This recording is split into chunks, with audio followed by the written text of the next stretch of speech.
ان رحمت اللہ قریب من المحسنین، بے شک اللہ کی رحمت نیکوکار لوگوں کے قریب ہے، جو پرہیزگار ہیں، صالحین ہیں۔ انہی صالحین میں سے ایک نام الشاہ امام احمد رضا خان بریلوی رحمۃ اللہ تعالی علیہ کا۔ آپ کی عشق رسول پر ایک بات کر کے میں آگے قرآن مجید کی آیت مقدسہ کا ترجمہ آپ کے سامنے عرض کرتا ہوں کہ آپ نبی علیہ الصلوۃ والسلام سے کتنا عشق فرماتے اور کتنی عقیدت رکھتے۔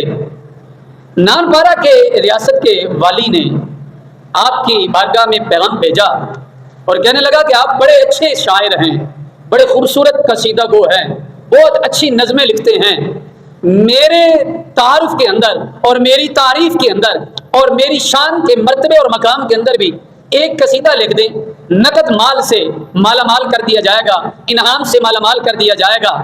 تو اعلیٰ حضرت عظیم المرتبت نے اس کے جواب میں اپنے آقا علیہ الصلوۃ والسلام کی نعت لکھ کر اس کو بھیجی۔ اس ریاست کے والی نے اپنی تعریف کے لیے قصیدہ لکھنے کے لیے جب بولا تو اعلیٰ حضرت نے نبی علیہ الصلوۃ والسلام کی نعت لکھی، اور نعت کا آخری جو مقطع جس کو کہتے ہیں وہ کتنا خوبصورت تھا۔ آپ فرمانے لگے کرو مدح اہل رول رضا پڑے اس بلا میں میری بلا، میں گدا ہوں اپنے کریم کا، میرا دین پارا نہ نہیں۔ مطلب اس کا یہ ہے کہ میں جب بھی کوئی مدح کرتا ہوں، جب بھی میری زبان سے تعریف نکلتی ہے تو اس تعریف میں صرف رسول اللہ کی تعریف نکلتی ہے۔ میں اپنے کریم کا گدا ہوں، مجھے جو کچھ بھی ملتا ہے اپنے کریم سے ملتا ہے۔ میرا کوئی نان پارا دین تو نہیں ہے کہ میں نان پارا کے والی کی تعریف شروع کر دوں۔ اور پھر فرمایا مجھے جو کچھ بھی ملتا ہے وہ مدنی کریم آقا علیہ الصلوۃ والسلام سے ملتا ہے، اور آپ ہی عطا فرماتے ہیں، آپ کے بغیر عطا کر کون سکتا ہے؟ اسی لیے تو اعلیٰ حضرت کہتے ہیں کون دیتا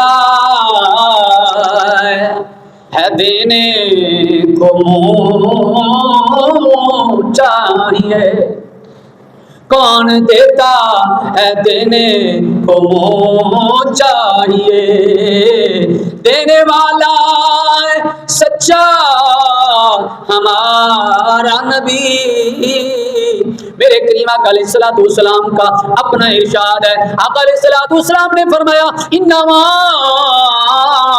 انا قاسم واللہ یعطی، اللہ مجھے عطا فرماتا ہے، میں اللہ کی عطا سے تقسیم فرماتا ہوں۔ میرے کریم آقا علیہ الصلوۃ والسلام نے ارشاد فرمایا اللہ مجھے عطا فرماتا ہے، میں اللہ کی عطا سے اس کو آگے تقسیم فرماتا ہوں۔ پھر اعلیٰ حضرت نے اس حدیث کا ترجمہ اپنی زبان میں کس طرح فرمایا؟ اعلیٰ حضرت فرماتے ہیں رب ہے معطی، یہ ہے قاسم، رب ہے معطی، معطی کہتے ہیں دینے والے کو، عطا کرنے والے کو، قاسم کہتے ہیں تقسیم کرنے والے کو۔ اعلیٰ حضرت کہتے ہیں رب ہے معطی، یہ ہے قاسم، رزق اس کا ہے کھلاتے یہ ہیں۔ کیونکہ اللہ تبارک و تعالیٰ نے تمام خزانوں کی چابیاں اپنے محبوب کو عطا فرما دی ہیں، اور محبوب کو خزانوں کی چابیاں عطا فرما کے پھر ارشاد بھی فرما دیا ہے۔ کیا ارشاد فرمایا ہے؟ اے پیارے محبوب وَأَمَّا السَّائِلَ فَلَا تَنْهَرْ، اے محبوب کوئی سائل آ جائے اس سائل کو خالی واپس نہیں موڑنا۔ یہ اللہ نے اپنے محبوب کو حکم ارشاد فرما رکھا ہے، اے پیارے محبوب کوئی بھی سائل آئے، جو بھی مانگنے آئے، جیسا بھی مانگنے آئے، جس وقت بھی مانگنے آئے، اے محبوب کسی کو جھڑکنا نہیں۔ اس لیے تاجدار بریلی نے پھر فرمایا، تاجدار بریلی کہتے ہیں مانگیں گے مانگے جائیں گے، منہ مانگی مراد پائیں گے، مانگیں گے مانگے جائیں گے، منہ مانگی مراد پائیں گے۔ کیوں؟ سرکار میں نہ لا ہے اور نہ حاجت اگر کی ہے۔ تھوڑا سا سمجھے شعر کو، اعلیٰ حضرت کے شعر کو سمجھنے کے لیے بھی تھوڑی سی فہم و فراست چاہیے۔ اب فرماتے سرکار میں نہ لا ہے اور نہ حاجت اگر کی ہے، مطلب کہ سرکار سے مانگا جائے نا تو نہ تو آپ کی بارگاہ میں لا ہے یعنی نہیں، یہ تو ہے ہی نہیں، اور فرمایا پھر یہ بھی نہیں ہے کہ اگر ایسا ہوگا تو دیں گے، اگر ایسا ہوگا تو دیں گے۔ فرمایا نہ تو لا ہے اور نہ ہی اگر ہے، بس جس نے جتنا مانگا اس کو اتنا اسی وقت عطا فرما دیا۔ مانگنے کا سلیقہ چاہیے تو پھر اعلیٰ حضرت کے دربار میں آ جاؤ، اعلیٰ حضرت کی بارگاہ میں آئیں، کیسے مانگا جاتا ہے اعلیٰ حضرت طریقہ سکھاتے ہیں، پھر سرکار عطا فرما دیتے ہیں۔ آپ نے جو مانگا پھر پایا بھی۔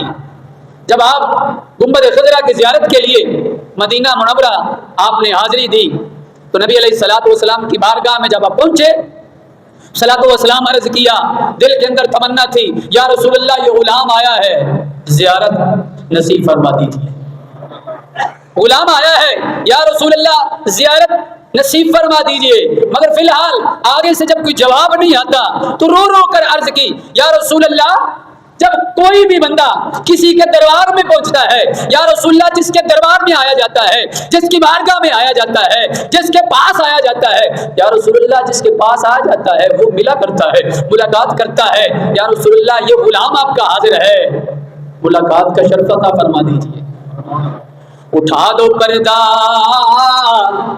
دکھا دو چہرہ، کہ نور باری حجاب میں ہے۔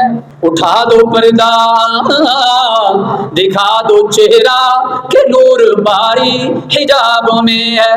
زمانہ تاریک ہو رہا ہے، کہ مہر کب سے نقاب میں ہے۔ یا رسول اللہ آپ کا غلام امام، یا رسول اللہ آپ کا غلام احمد رضا حاضر ہوا ہے۔ یا رسول اللہ اصول یہ ہے جس کے دروازے پر آیا جاتا ہے وہ دروازے والا ملاقات کرتا ہے۔ یا رسول اللہ ملاقات کا شرف عطا فرما دیجئے۔ دل بڑا رنجیدہ ہے، تمنا یہ ہے یا رسول اللہ، آرزو یہ ہے، خواہش یہ ہے زیارت ہو جائے۔ بس آپ دل کے اندر تمنا لیے، نعت گنگناتے ہوئے۔ نعت کیا تھی؟ جب آپ مدینہ طیبہ آپ نے حاضری دی، آپ کی لبوں پر، آپ کی زبان پر یہ الفاظ تھے، وہ سوئے لال زار پھرتے ہیں، وہ سوئے لال زار پھرتے ہیں، تیرے دن بہار پھرتے ہیں۔ بڑے خوبصورت الفاظ اعلیٰ حضرت بارگاہ رسالت میں عرض کرتے ہیں، ہر چراغ مزار پر قدسی کیسے مستانہ وار پھرتے ہیں۔ بارگاہ رسالت میں عرض کرتے ہیں یا رسول اللہ آپ کا مزار تو وہ مزار ہے، آپ کا مزار تو وہ روشن چراغ ہے کہ آپ کے مزار پر فرشتے ایسے مستانہ وار پھر رہے ہیں۔ یا رسول اللہ آپ کے مزار اقدس پر فرشتے مستانہ وار پھر رہے ہیں۔ جب اتنے فرشتے پھر رہے ہیں تو پھر کوئی کیوں کر پوچھے تیری بات رضا۔ یعنی پہلے نبی علیہ الصلوۃ والسلام کی بارگاہ میں یہ عرض کی یا رسول اللہ آپ کا تو مزار وراء الورا ہے، اس میں تو فرشتے بھی مستانہ وار پھرتے ہیں، تو میں کون ہوتا ہوں؟ پھر اپنی عاجزی عرض کی، عاجزی کی عرض کی، کوئی کیوں پوچھے تیری بات رضا، کیوں پوچھے تیری بات رضا، تجھ سے کتے ہزار پھرتے ہیں۔